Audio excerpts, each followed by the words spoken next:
Hello, my name is Aaron. My name is Collin. And this is the SportsHive Show. Woo! We got sports. We're going to talk about some sports today, aren't we? We are indeed. So we got Which sports, though? I mean, we got basketball. It's a sport. And we got football, which is another sport. Hockey. Baseball? No, hockey's not really a sport. Well, it is. Baseball. It's a sport when we win. That's true. That's true. Yeah. When we lose, not so much. Yeah. I totally get that. And then baseball's opening days in 2 days. You know where the Diamondbacks start this year? Against the Doyas. In L.A. Mm-hmm. I'm so excited. Tickets are mucho dinero. Yeah, that's crazy. For even the cheap seats. When Shannon sent that picture today, I was like, holy crap. Even the nosebleeders were like $300. Yeah. And then, like, the tweet that was with it, they're like, wow, everybody wants to see the Diamondbacks. Yep. Of course, everybody does. What we got a squad this year. We'll see what happens. For tickets that we would normally get, sometimes, are like $200. Yeah, no thanks. That's on like third base side, way up. That's insane. Sitting with the G-Man. Now, opening days, obviously, the first couple of series are usually the most sold out for sure. Or you can sit next to the dugout for $8.86. No thanks. I'll pass on that. So what do we got around the sports world today? Any news drop? Bring that back. Football-wise, Joe Flacco back to the Bengals. Oh, there you go. Because Joe Burrow's going to get hurt behind that old line. Hopefully not. So he's back on 1 year, $6 million. Who else? Oh, it was Trevor Siemian. I don't know if you saw that. He signed with the Falcons. So now it's Siemian, Tua, and Penix. He's still playing? I guess. I haven't heard that name in years. I know. I didn't know either. In years. I thought he kind of just faded away after the Broncos signed him and he did that deal. Yeah, he's been hoed around since, I think. But I don't know. That's that crazy. was weird. Brian Robinson Jr. also with the Falcons. So there's Bijan Robinson. 2 beat Robinsons for fantasy. Gotta watch out for that this year. Yeah, somebody already made that mistake last year. Yep. He's probably gonna make it again this year. They did it on like paper draft. So like they did the draft in person or whatever together. And then some dude slapped up Brian Robinson Jr. And he was like the first overall pick. Dude, that would be fun to do. To do it that way? Yeah, if everybody was local? Well, yeah. Well, I mean, all but you? Yeah, I mean, Landon. Yeah. Cousin. Who else? Who was John. And John. Yeah, he could come down here, though. Yeah, right. But Jason Kidd lost his job as the Dallas Mavericks head coach. Indeed. Moses Moody tore his ACL, or patellar tendon, I think is what it is. That picture was disgusting. It was gross. Yeah. He ain't playing no more. He will, just not for like majority of next year either. Right. John Morant shut down for the rest of the season, but there's only like a dozen games left, so I don't think that really matters. Right. Thunder have won 12 in a row. Spurs have won 6. Lakers had won 9. Got snapped last night. And lost to the Cade Cunningham-less Pistons by 3. I think it was like 110 to 113. Ayton did solid. Actually, he did pretty good.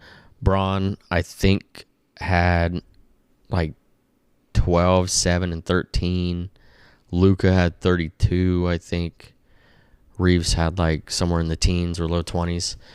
And then I can't remember this kid's name. He was on the Pistons, averages 8 points a game this year, which is usually the way it goes whenever the Lakers get beat by a team. Yep.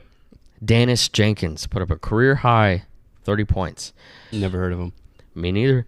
He played 39 minutes, though, 30 points, 11 18, 4 or 5 from 3, 4 rebounds, 8 assists. Well, obviously, the Pistons like him, so. Oh, yeah. And he was 39 minutes. 4 from free throw. And then Jalen Duren, their center, was 10 for 10 from the free throw line. That'll do it. And he had a double-double, 20 and 11. Are the Pistons winning this year? The East, yeah. They're 52 and 19. I don't know what other team record-wise is close to them other than like the Thunder and the Spurs. Closest after that would probably be Celtics or Lakers. You think the Lakers have a real shot at winning everything this year? I don't know. It's going to be tough. I can see them getting through the seed, like the teams that are down below in like the 6, 7, and 8 Yeah. seed. But if once they get past the first round, of course they're gonna have to play harder the teams. So you're gonna have to get through A lot. San Antonio or the Thunder, Which both of those are big asks. which the Thunder is doable just because of matchup wise. I'll choose Luka over SGA, and then I'll choose Reeves over whoever they got at the 2 or whatever, and I'm gonna choose Braun any day of the week. Ayton wishy-washy Yeah, that could on be an whether issue. I'm gonna choose him over Hartenstein or not. Then who have you at the 5th spot, whether it's Hachimura or Smart, over Jalen Williams, who just came back. I don't know. It's tough on the matchups wise, as long as they have to play a little bit of defense. But then also, like, the Lakers aren't getting, like, the whistle that everyone thinks that they get, just because Braun was hacked last night, hardcore, and nothing. Like, and it was nothing against women, but it was a lady ref, and she was like, anytime it was like this, she just like that, not even paying attention, like, whatsoever. And then Didn't Reeves get knocked down too? he got He got called the foul though on him. I believe so. It happened all 3 of the stars. It was Reeves, Luka, and Braun. Either the foul wasn't called in their favor like it should have been, or if it was like an offensive foul, whatever. But still a good game. It was the most invested I had been in like a Lakers game in the last like 9 or 10 games, just because I had the streak going. And like I watched like a little bit of each of those games, but then this game, I was like, when we were at the gym yesterday, I was watching it, and then I was like, of course. Yeah, I was like, it would be the game that I pay attention to the most that they lose, just like the Suns game. That was the last full Lakers game I watched, obviously, because we were there, and they lost. And then every other game I've only paid attention to like a little bit, off to the races, and they win. And I'm pretty sure that one loss that they had after the Suns, I can't remember who it was against. I think it could have been the Spurs or the Warriors, one of the two. Like, I paid attention to that one, and they lost. So I may want to keep to myself for the next 11, 12 games. Is that how many there's left in the season? Just 11 or 12? I believe so. At least for the playoffs Lakers. are starting pretty quick. Yeah, they always start like Like April. yeah. Probably the end of April. Because I remember, like, whenever we were in high school, I would always be able to, like, talk to my friends about it, like, the playoffs and stuff. And then once, like the Western, even Eastern Conference Finals started to happen, and then the finals started to happen, we were not in school anymore. So, like, that first few rounds of playoffs happened. Call friends. Yeah. Yep. So we got, see, the best record in the league right now is still the Thunder at 57-15. So then that gives them 10 minutes. Yeah. 10 minutes. 10 games left for them. Yeah. Where are the Lakers at? 46-26. So, okay, so I was a game off because I thought, when we were talking about it earlier, I thought it was 45-26 or 45-26. So that still puts them at 72 games as well. So 10 games left for majority of the folk, 10 or 11. What are the Spurs' record? 54-18. Okay. So hierarchy, the Thunder 57-15, the Pistons 52-19, then the Spurs 54-18, Celtics 47-24, Knicks 48-25, then the Lakers 46-26. Are those the only teams that have actually won 40-plus games? No, there's a lot. So There's a lot. everybody in the playoff picture right now has 40-plus wins. Everybody. And so Thunder and the Pistons and the Spurs have 50-plus. The Nuggets, which was the team that the Lakers lost to when I was paying attention, and the Timberwolves both have 44. Cavs have 45. Raptors and Hawks have 40. Lakers have 46. Rockets have 43. And the Knicks have 48.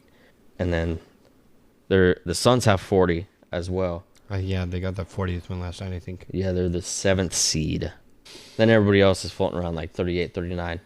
All the playing teams, baby. Unless your name is the Brooklyn Nets, Washington Wizards, or the Indiana Pacers, or the Sacramento Kings, and your win total is still below 20. That's pretty good. That's really good. Yeah, I was the Kings and the Hornets played yesterday or today.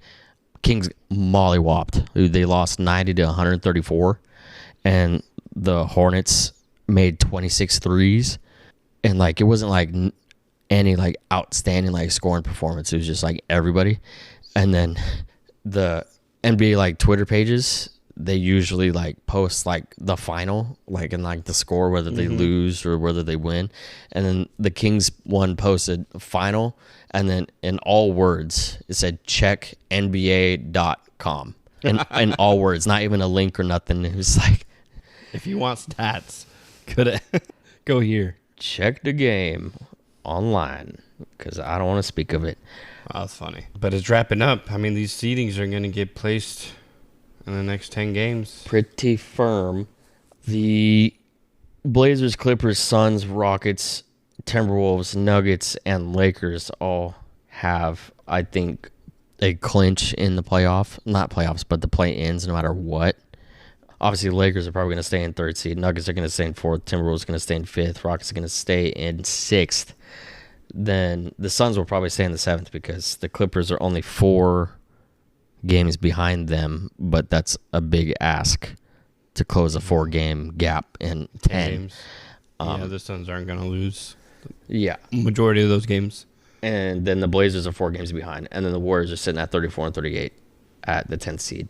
So it looks like the Suns, to keep this 7th seed, would either, one, play the Warriors on the first round of the play-in, or... Hello? No, that's it. The standings are going to change, actually. So you can either play the Clippers, Blazers, or Warriors based off standings. Yay. So, I mean... I guess we'll see what happens. I'd rather probably play the Blazers, if anything. Right. Out of the 3. I don't want to play the Warriors or the Clippers. Yeah, the Warriors, I mean, although they just lost Moody, so that's an important piece, but still Draymond's there, and then Butler's out. I mean, Steph will play that game, too. Yeah. Playing an important game, rather. Right. Should be some exciting stuff. So in a week, it should be somewhat solidified on what the standings are going to be, hopefully, because in a week you'll get through like another 4-ish games, right, whether you have back-to-backs or separation between the two or between the games. Gonna get exciting. Mm-hmm. NBA playoffs is always fun to watch. But I got some questions here. And we'll keep it NBA. I wanted to see your thoughts. Who's more likely to become the face of the NBA? Anthony Edwards or Luka Doncic? Who is most likely? I mean, biasness aside, they both haven't really won anything. Right. But both great players. Both great, both super young. Who's most likely to become the face of the NBA? I would have to go with Luka because he's just more dominant and probably more consistent. I mean, I know he missed 2 very important shots versus the Pistons yesterday, but like everybody has a bad day in the office. In this month, he was Player of the Month with LaMelo Ball, and he averaged 42.5 points, 6.5 rebounds, and 6.5 assists. Yeah, that's crazy. This month or this last month, yeah. But I would have to choose Luka, even though I love Ant. He's also one of my favorite players. Yeah, I get it. Is Victor Wembanyama already exceeding expectations, or are we overhyping him? I feel like he's not exceeding, nor is he underhyped. I feel like he's like where he needs to be, because like other than like Braun, it was Zion, Victor, and Flag have been the most like intriguing prospects coming into the league. So like you would have that standard to uphold. So Wemby got hurt last year, didn't he? I believe he didn't play a full season. No, I don't think he did. So obviously he's leaps and bounds ahead of what he was last year. I don't think he's overhyped, nor is he. The only exceeding part might be his like mid-range and 3-point shot and stuff. I mean, he's how tall is he? He's like 7'4". That's crazy, and he's still able to play like that. Yeah, with the outside shots. Like, I always try to imagine myself playing with like a kid basketball hoop in the living room. Like, that's how like they see. That's how he sees the it. rim. Yeah, Is like right there, like that kid from Florida, the Florida Gators. Florida. Yeah, I thought it was Miami.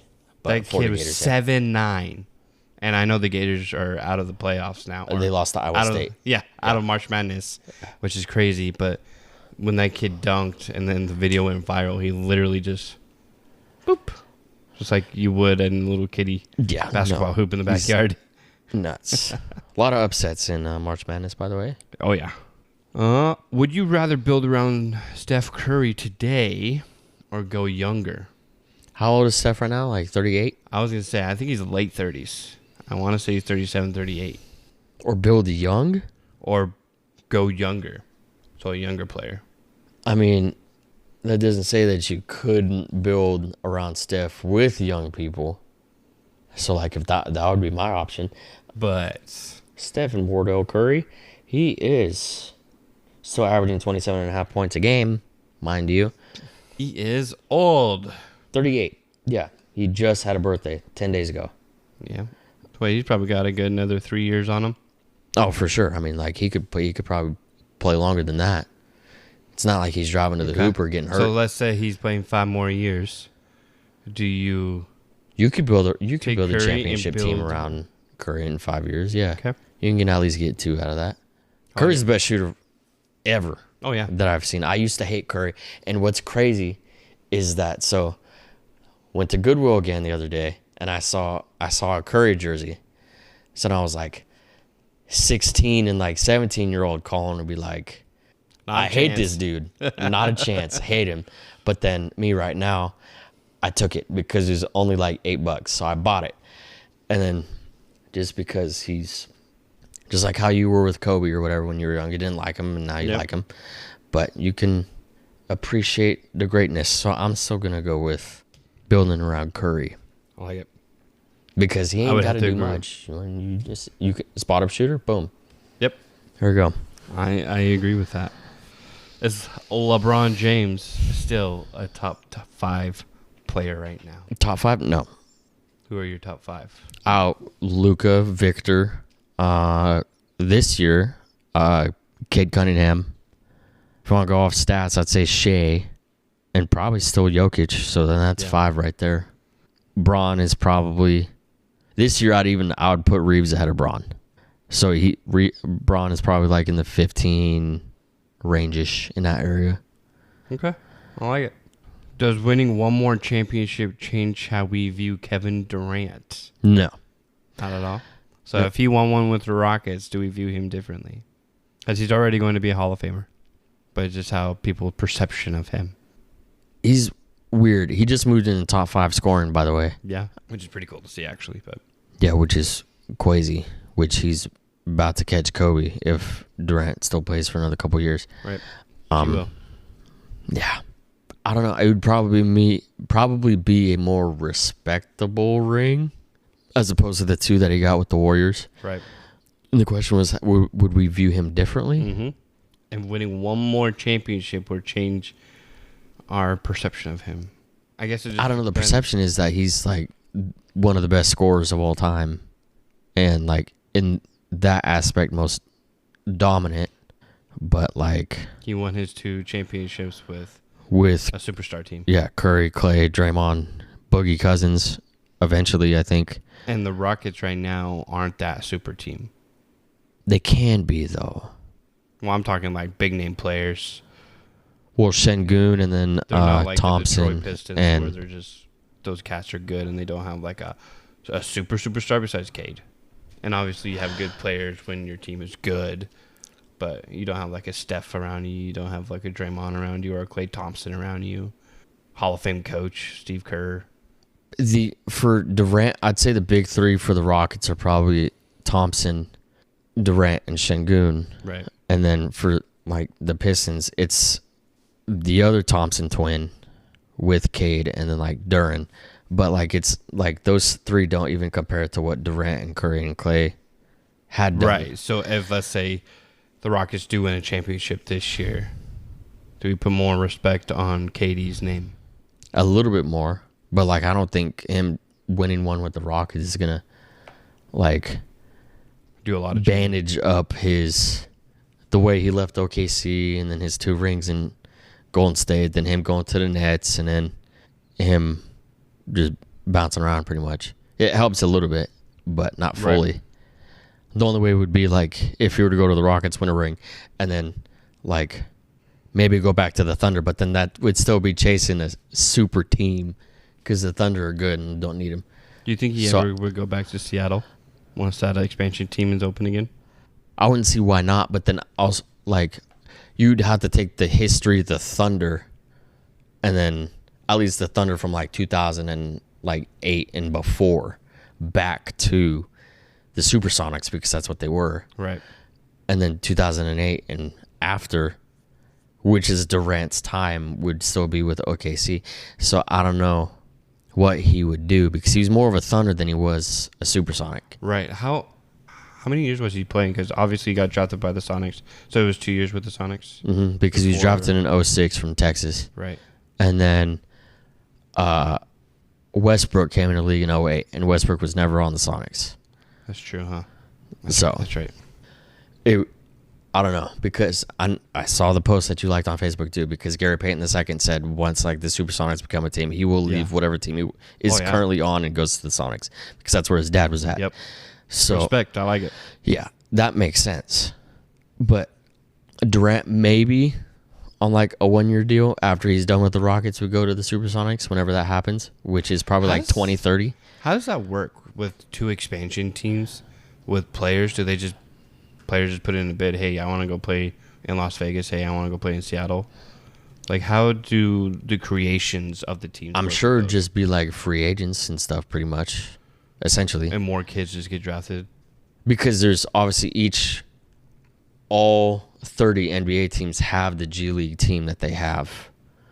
So then you would probably try and pull from those teams first. To create something? To like, so you have the GM, president, owner, whatever, and then they'll probably reach out to all those. How many people is that? Like 160, 170 people that are on G League teams, to see if they want to make that 15. Probably tryouts, I would assume. Right. And then reach out to free agents that aren't on a team currently. That's what I would assume, because they haven't really done like an NBA expansion like since we have been alive.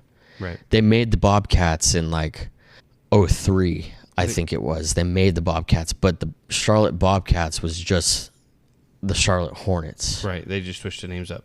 Yeah. And then they made the New Orleans Pelicans. And then so... Did they? Yeah. So like, because it was the Charlotte Hornets, and then the Charlotte Bobcats became a thing, and then it was the New Orleans Pelicans, I believe. Or New Orleans Hornets first. I'm trying to remember because CP3 when he played in New Orleans was a Hornet. You're right. And then when that whole time of the Bobcats happening, then the Supersonics disappeared, then went to the OKC because the Supersonics just completely disappeared. So I think that's how they were able to make the Pelicans team. Well, the Supersonics became the Thunder. Yeah, they just moved and relocated, but yeah, that team disappeared. And then the Bobcats took over Charlotte, and then I thought there was just a name change because it was the Charlotte Bobcats turning into the Charlotte Hornets. The Charlotte Hornets in the past were a thing because Alonzo Mourning was on the Charlotte Hornets. Interesting. Huh. But then you got the Las Vegas team. Vegas and Seattle will definitely happen by like 2030, I would say. I thought it was like soon. I thought it was like the 2028. I would say probably latest would be that to like actually build everything. Yeah. Unless they're building it right meow. Probably. I would say if there's space, which there is, but they also have to build the A's stadium in Vegas. So you got to build. That's going to be legit once that is done. Vegas is going to be the place to visit, as it always is, but for baseball, football, and basketball, because they're going to have 3 of the newest stadiums out of pro sports. But I don't know if I would necessarily want to be a team of any of those, or a fan of any of those teams. The Raiders, at least. The Raiders have some potential. They just hired a new quarterbacks coach. Did they? For Mendoza. Huh. So we'll see. All right, we're going to shift gears. And let's do some football. At this point in his career, what does Patrick Mahomes still need to prove, if anything? And he just got Travis Kelce back on a 3-year deal worth $54 million.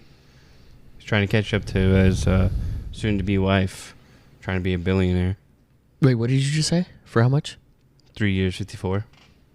I saw 1 year for 12. For Travis? Yeah. No, it was 3 years, $54 million. He's in for the long haul for the next 3 years. That's why I was saying in our group chat that the Chiefs are actually building a squad that could potentially win it again in the next 3 years. How about that? That was yesterday. The deal secures him for... Okay, that's what I saw. For the 2026 season, so secures him with $12 million in guarantees. Gotcha. That's acting largely as a 1 year front office friendly restructure that makes him the highest paid tight end. So that's what I saw. So we were both right. But I know we were talking about it last week. They just need a better defense, and you still have Mahomes. You have K9 now, Kelsey. If I know they're on the older side, but you have Stephon Diggs, you have DeAndre Hopkins, and you have Tyreek Hill. If any one of those three goes to the Chiefs, it's probably going to be wraps, and they're probably going to win again. And I would take Hill since the familiarity is there. Yes, but he's probably also the Hop is the cleanest when it comes to like off the field business, and then it's Diggs, and then it's Hill. So if you want all the drama, you already brought Kareem Hunt back, so you might as well just bring Hill back too. If you just want to win, and then if Harrison Butker was cut or hurt for some reason, you just bring in Justin Tucker. Or take Deshaun Watson from the Browns for a backup to Justin Fields. But does Patrick Mahomes have anything else to prove? Well, he's got how many four rings? He's got 3 rings and I think 3 MVPs. Right. He's already a Hall of Famer. Yeah. He's been in the league for 10 years. That's crazy. And he's been to how many Super Bowls? At least half of them. Because his first year, when he was a backup to Smith, they didn't go. Last year, they didn't go. Year before that, did they? Can't remember. I know they've been the AFC Championship, like, I want to say it was like 7 times in a row. Or something crazy stat like that. Because obviously Seattle and the Patriots were just last month, technically. Yeah, it was when Philly curb stomped them. That's right. So Philly beat the brakes off of Kansas City. And then Kansas City beat San Francisco. And then Kansas City beat Philly. That's right. It was, yep. So in the last 1, 2, 3, 4, 5, 6, 7, 8, 9, 10 years, Kansas City's been in 4 of them and won 3 of them because they lost to Philly 2 years ago, then won against San Francisco 3 years ago, then won against Philly 4 years ago, and then lost to Brady and the Bucks in their first one. Right. So does he need to prove anything? I don't think he does. Really. I agree. I mean, he's already have 3 Super Bowls, 3 Super Bowl MVPs. He's already cemented as another dynasty. He's the first ballot Hall of Famer, in my eyes. Yeah, I don't think he really needs to do anything. I mean, like, he's probably going to win one more, honestly, in his career. Better stats, I would say. As it just like that's easy. Yeah, I think he's gonna win at least one more. He's been 10 years already? I believe so. I think it was like 2016 he was in the league. Yeah, if he stays healthy, I mean, he can play another 10 years. No, I'm sure he'll plan to. But he also just tore his ACL. And I saw something like that his career right now is like eerily close to Brady's. Like, Brady had been to a lot of Super Bowls like this young in his career and then had the MVPs, then had a significant knee injury during like a shitty year, and then obviously Brady came back and won 4 more. So, and then played for like 22 years or whatever it was. Could Patrick Mahomes do that? I hope not. Wouldn't that be crazy? We see 2 quarterbacks like that in our lifetime and Pat able to do something same trajectory as Tom. Yeah, but then that would just mean that out of, say, in the next 10 years, Mahomes wins 4 more, goes to 6 more, or whatever it was. That would just mean that, like, at least for me, all the Super Bowls that I could remember watching, like Brady and Mahomes would have been in over half of them. Right. If that were the case. Yeah, in my lifetime, which would have been probably around like 18 Super Bowls, probably 18, 19. Yeah. And I'd be 37, so in 10 years. So that'd be great. Those girls will be 41, 42. Better than 50. Yeah. Moving on. Still football. But this time, it's Baltimore Raven we're going to be talking about. Lamar or Henry? Yeah, it's Lamar. What does this season mean for Lamar Jackson in terms of legacy? He got to do something. Yeah, for real. I mean, same with Allen, like Josh. There's another question. Now he's the next question. So. Well, I guess we could throw 2 in 1. Well, where did that question go? Because it was pretty much eerily similar. Oh, where'd it go? But Lamar, like, he already has the stats. He's got an MVP. He's the best rushing quarterback other than Mike Vick. Okay, so for Josh Allen, his question, what would it take for Josh Allen to solidify a Hall of Fame trajectory? So it's pretty much the same question as Lamar's in terms of legacy.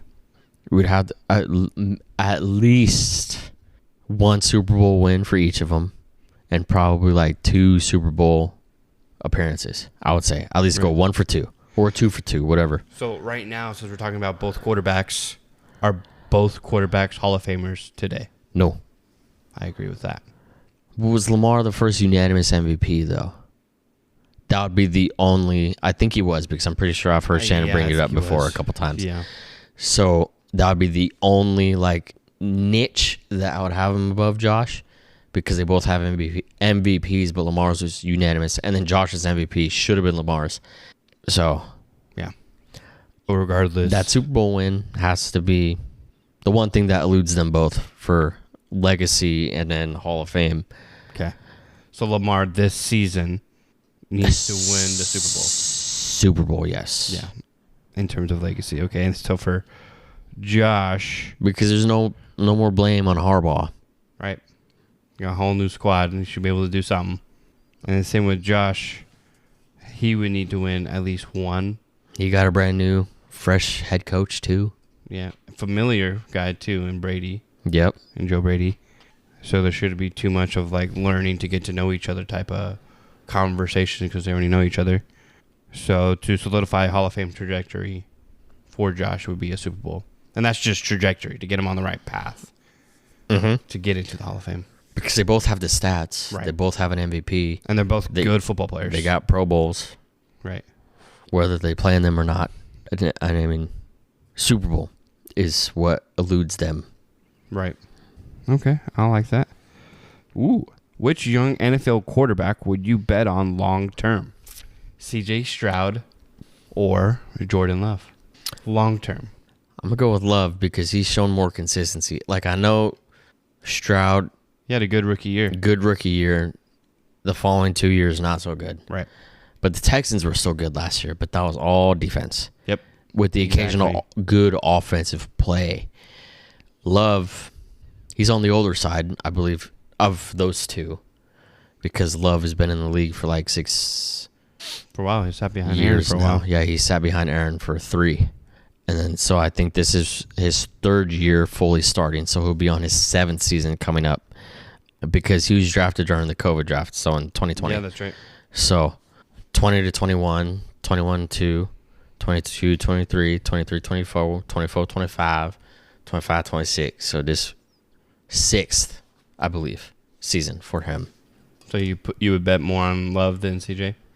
Yes, because I would bet more on Love. Because if what would you, how do you think the Texans would have done last year had Love been the quarterback for the Texans instead of Stroud?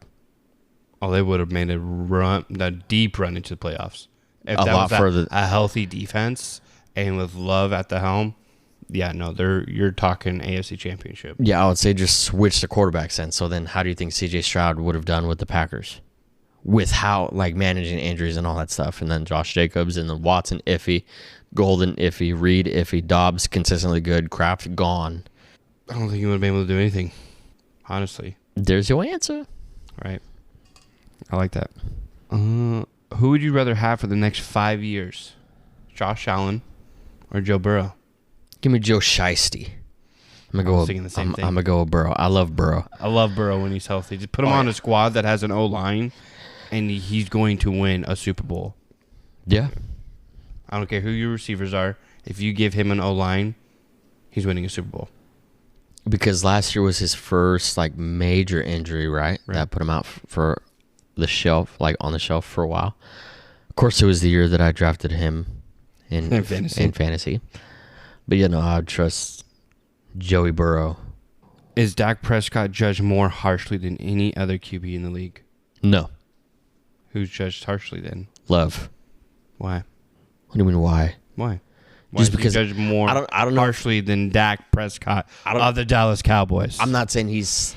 I don't know. Actually, I don't know if because Love and if you watch like First Take every now and again, like Love has performed well. Like there was, what was it? Like the game that they beat the brakes off Dallas like 2 years ago, 2 playoffs ago.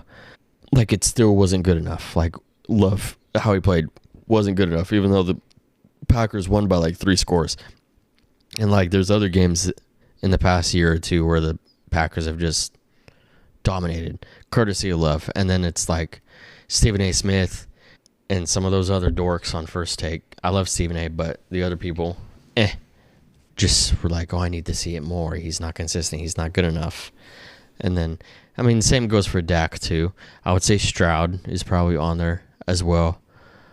I say Dak is... Kyler Murray was, too, when he was playing. Oh, yeah. Starter. I say Dak is by far leaps and bounds judged most harshly.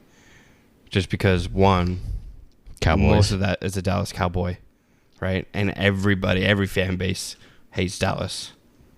Like, there's no respect there at all. And that's just because it's America's team. Got Jerry Jones running that thing. And then, I mean, Dak played well last year. Yeah, no, he did really good. He was the top 10 quarterback last year. And Pickens was very good, too. Same with Lamb. So I think last year was like the only year where like people kind of he shut up the haters a little bit. Mm-hmm. But in previous past, like especially in the playoffs, judged very harshly for whether that was not looking at the clock, expiring time at the end, that kind of thing, and then just not playing well on America's team, so unquote. But I mean, you can Lamar's judged pretty harsh too. Oh yeah. Yeah. Allen, not so much, even though Allen's in the same exact boat as Lamar and Dak. I don't get it. At least with Allen. Yeah. We'll do a couple more here and then we'll wrap it up. Is Justin Jefferson already the best wide receiver in football, or is it still up for debate? With, mind you, JSN is now the highest paid receiver in the league. 4 years, 168. And also, so Zay Flowers on the Ravens said he wanted the same type of deal that JSN got. It's like, or what? That's crazy. I don't know. That's either someone close to his circle said that or his agent said that. I don't know. Either way, his agent wants that. Well, yeah, because a little piece of that. But Flowers is not even close there. Not even. No, he's. I could probably name about 25 receivers I would choose instead of Zay. No offense, but offense. No offense, for sure. For sure. If we were to go off of last year, Jefferson is not even in the top 15. Okay, if you have a quarterback that can throw, which he's going to have an issue. Kyler Murray's not the answer for all of his woes that he's had this past year. He's still got over 1,000 yards with Brosmer and McCarthy and Wentz. Right. He got the yards, but I don't think the TDs were there. He got like 2 or 3. Yeah, it wasn't crazy. But if he has a quarterback that could throw like a Sam, you're talking probably the best receiver in football. With Chase probably being a 1.2 if Joe is healthy and their offensive line actually works. Because we've seen that. We've seen both those teams have really good years, and both those wide receivers have really good years. Both at the courtesy of Sam Darnold. Because JSN, he didn't do that with Geno as much. And then Jefferson did good with Sam as well. And then Chase was still doing good with Flacco and Browning and Burrow. I'm thinking of that's top 3 right there. Who's your 4th and 5th? After Justin Jefferson, Jamar Chase, and JSN. Pickens, based off of last year. Who's your fifth? I have a fifth in mind. Either St. Brown or CeeDee Lamb. What about Puka? Puka as well. Yeah, Devontae as well. I put Puka at 5. If you're basing things off of last year and not just the all-around player, obviously JSN is number 1. He was the best player last year. But Well, yeah, I'll do. Yep, last year it'd be JSN and then Puka and then Pickens and then Chase and then Lamb. But all around, yeah, I'd probably have Puka at number 4, and then CD at 5 probably. I like Jamar, so I'm gonna say Jamar number 1, and then Jefferson at 2, and then Jason at 3. Yeah, and then Puka and CD. Those are good. I like it. Let's do. How much does a player like a Christian McCaffrey elevate an entire offense? Pretty highly, because I mean, the Panthers, when he was there, did Cam Newton come in the league first before Christian McCaffrey? Yeah. Yeah. He did? Mm-hmm. Okay, so then Cam did not take that team to the Super Bowl without McCaffrey there. Nor did Cam have that 50 touchdowns? All-purpose touchdowns, I believe, that season, his MVP season. That's when they went 15-1 and then lost to the Broncos in the Super Bowl. So having McCaffrey definitely makes you a Super Bowl contender, I would believe. Yeah, because what have the Panthers done since getting rid of him? Nothing. I mean, like, you draft Bryce Young and you have Rico Dowdle, but let him go to the Steelers. So then now you have just Chuba Hubbard. So Christian McCaffrey, I think Christian turned the Niners around. Oh yeah, that trade there. I know the Niners were already good without him, but like, just having him there it's done a lot of good for the Niners. Oh yeah. Because he's been one of the best running backs for the Niners in the last decade or two. Yep, I agree. Last question. Very, very last question. There's a lot of good questions here. Save them. Would you rather have an elite wide receiver, like it gives me a name, but you can think of any kind of elite wide receiver, or an elite pass rusher like a Micah Parsons, a Trey Hendrickson, a Max Crosby, or defense wins championship. Myles Garrett. So you going edge or you going wide receiver? If you could choose between one of the elites, I'm gonna go pass rush. I agree. That's why I want so badly for the Cardinals to use the number 3 pick this year on one of the good pass rushers coming in. That's what I want, because we have receivers and hopes of one becoming elite, one of the two. Yeah, and then we need an edge rusher for sure. But because the Packers were doing good when Micah was healthy. Yeah, like we were 5-2, I think, when he got hurt. Then he got hurt, and then Tucker Kraft got hurt the following game or 2 games later. So like he's an elite tight end now, and then Watson and Reed were both in and out of the lineup, and then Golden was a rookie, Williams was a rookie, Dobbs is coming into his own.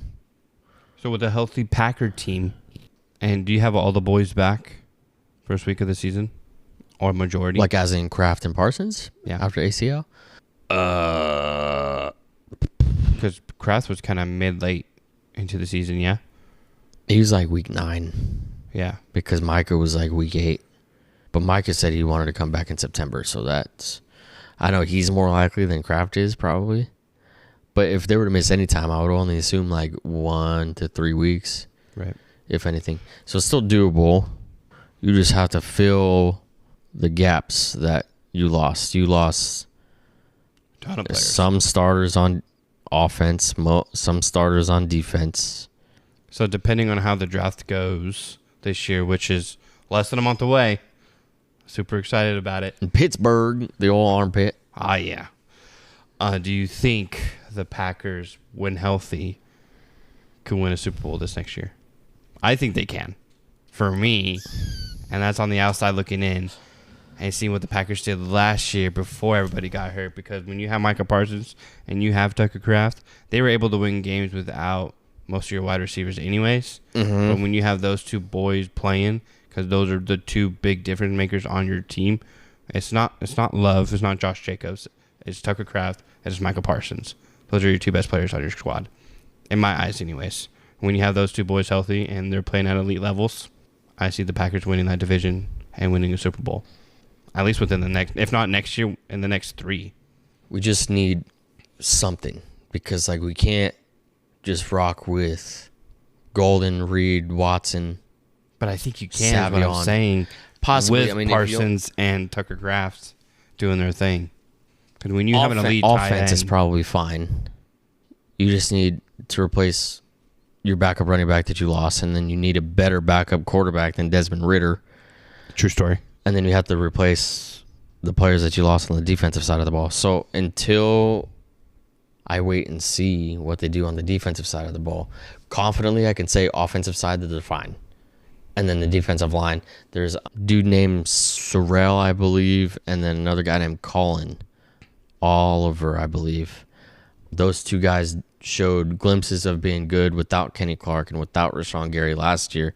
So hopefully those 2 can do good. And then picking up Just on the defense is hopefully good too. Nixon shouldn't even be on a team no more. But we'll see. They just need a little bit of fine-tuning on the defensive side. Right, Before depending I can on what say happened in the draft. confidently Right. that they could win the Super Bowl this next year. I mean, within the next 3, yeah, it'd be doable because you still have like the main core. Because if they let Kraft walk, I'm be pissed. If they let Micah ever go anywhere again, I'm be pissed. Yeah, no, they have to let Love retire. Packer. Love needs to retire a Packer as well. Jacobs, if you let him leave, that'd be retarded because there's not many other running backs. Not unless you're trading running back for running back. Free. Exactly. Right. Not unless you were to trade him for like a younger running back. Right. Like, there would no, like, there was talks of him being like a cap casualty, but I was like, that'd be stupid. Right. So you guys were going for somebody in the draft, which you guys don't even have a first-round draft pick. Nope. So, yeah, that's rough. It's in Dallas. It's whatever. I ain't worried about it. Ain't worried about it till I am. Yep. But, yeah, it's the draft's coming up, and it's going to show a lot about what these teams are going to be doing. Because there's talks of, like, the Cardinals, because they have the number 3 pick and the number 26 pick in the first round. And so either the three has to go edge. I just don't see any world where it doesn't, unless they're dumb enough to go O-line, which, again, probably could, but they need to go edge. And then with the 26th pick, there's talks and mocks out there of them snagging Ty Simpson and have him sit behind Jacoby and Gardner Minshew. He's on Bama, right? Yeah. He was a starting quarterback for Bama. Yeah. Because you're not going to have LaFleur on his first year going tank mode. He's not going to want to do that. He's going to want to win. He's going to want to show people that he can win and try to match up to his brother. So picking up a Ty Simpson at the end of the first round. Yeah, there's a huge difference, though. Matt LaFleur was thrown into a very nice situation. Oh, for sure. Having Rodgers and Devontae. Yeah. And this is completely different to where it's just like we have no idea what kind of situation he gets thrown into. It's just what we do. It's a crappy situation. Or you go defense and offensive line and then have Arch Manning next year. Yeah, good. But then, like, because right now you've already showed the world, the NFL world, that you're going to tank. But you could fix that in the draft. But I'm just thinking with LaFleur now, like, does he want to just tank and go for somebody else? Is he cool with that? Or is it in his blood that he wants to win and show people that he can win and take the Cardinals to the playoffs? He's got a lot to prove because he was the last coach picked. Yep. Cardinals are ranked 32nd. You got 2 old-ass quarterbacks. You got the old-ass running back. Backup quarterbacks in the league. Because Malik is not a backup anymore. He's starting. Correct. Yeah, But he ain't throwing to nobody. Yeah, poor guy. I don't even know what they're rocking with. They got to do something. Yeah. I'm sure they will. But yeah, we got the two best backup quarterbacks in the league. So, yep. Draft's coming up. NBA playoffs is coming up. Baseball's starting 2 days. And then I got to see what game I'm going to next week for the Detroit Tigers series in Phoenix. Probably hit that Wednesday afternoon game would be pretty tight. Yeah. Yeah, March Go for Madness should also end too. March Madness, Sweet 16. I think we're in the Sweet 16, yeah. Punching tickets. I don't know if all of them have been punched, but I know we're punching tickets to the Sweet 16. Yes, I believe so. Yeah, it's a fun time to be in the sports world. Mm-hmm. Got any last minute things before we wrap it up? Not that I could think of. Awesome. Well, thank you everybody for tuning in, watching, listening. Just a reminder to go ahead and follow us on Apple Podcasts, Spotify, and follow us on YouTube. We also have an Instagram account. If you want to go ahead and check us out on Instagram account, that'd be much appreciated. And go ahead and tell your friends and your family. But until next time, Yippee!